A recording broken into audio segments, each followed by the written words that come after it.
సాధారణంగా చర్చికి క్రైస్తవులే వెళ్తుంటారు. కానీ కులమతాలకు అతీతంగా అన్ని వర్గాలు వెళ్ళి మోకరిల్లి మరి ప్రార్థన చేసే ఆలయం ఒకటి ఉందని మీకు తెలుసా? కేంద్రపాలిత ప్రాంతమైన యానాంలో saint Ann's Roman Catholic church అత్యంత పురాతన చర్చిల్లో ఒకటి. ఫ్రెంచ్ పాలకుల స్మారక చిహ్నంగా ఈ క్యాథలిక్ చర్చి ఉంది.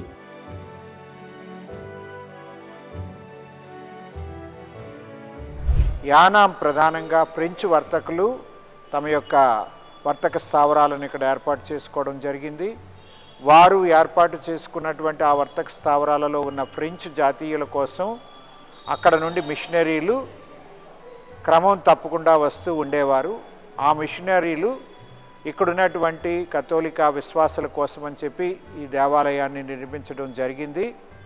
ఇది పూర్తిగా గోతిక్ స్థాయిలో నిర్మించబడినటువంటి దేవాలయం. నాటి నుండి ఈ దేవాలయం యొక్క ప్రాముఖ్యత ఈ చుట్టుప్రక్కల ప్రాంతాల వారిని బహుగా ఆకర్షిస్తుంది అనేటటువంటి వాటిలో ప్రధానంగా ఇక్కడ జరుగుతున్నటువంటి దేవుని మహిమ కార్యాలను బట్టి దీని ప్రాశస్త్యము బాగా ప్రబలి ఈ రోజున యానాంలో తప్పనిసరిగా సందర్శించవలసినటువంటి ప్రాంతాలలో ఇదొక ప్రాంతంగా బాసిల్లుతూ ఉంది.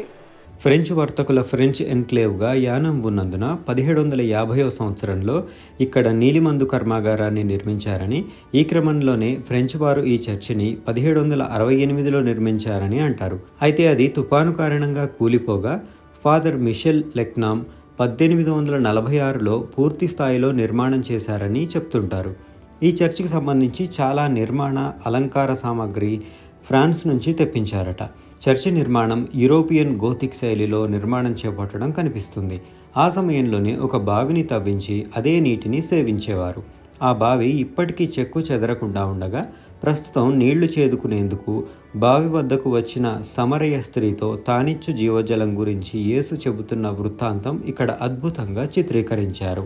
ఆ బావి 200 సంవత్సరాల క్రితం దేవాలయ నిర్మాణానికి అవసరమైనటువంటి నీటి బావిగా తవ్వడం జరిగింది.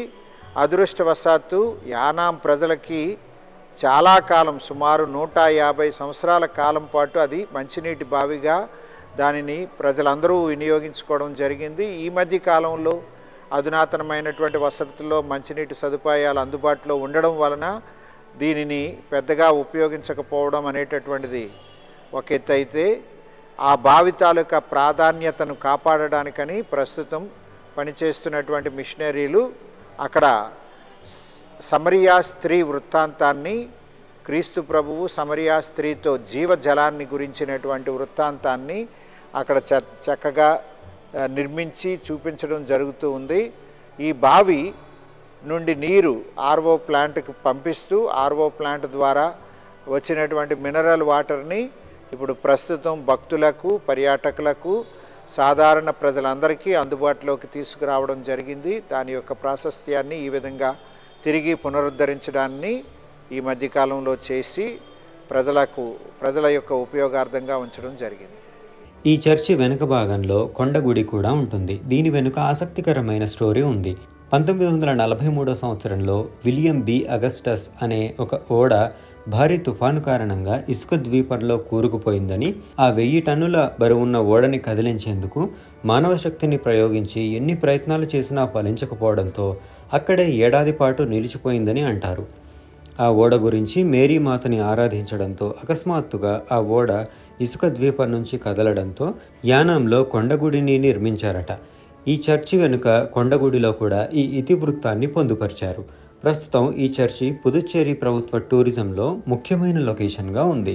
దేవాలయాన్ని సందర్శించేటటువంటి భక్తులు కేవలము ఏదో క్రైస్తవ విశ్వాసానికి చెందిన వారి మాత్రమే అని అనుకున్నట్లయితే అది పొరపాటే.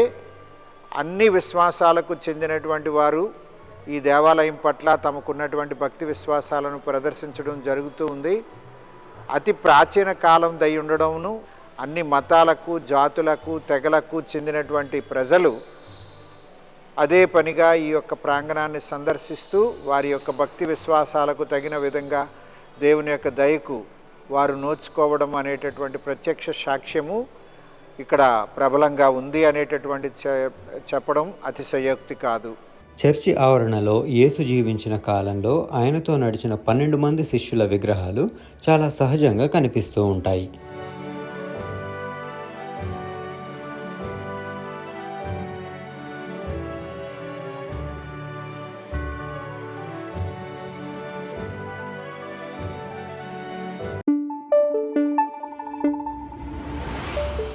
Thank you.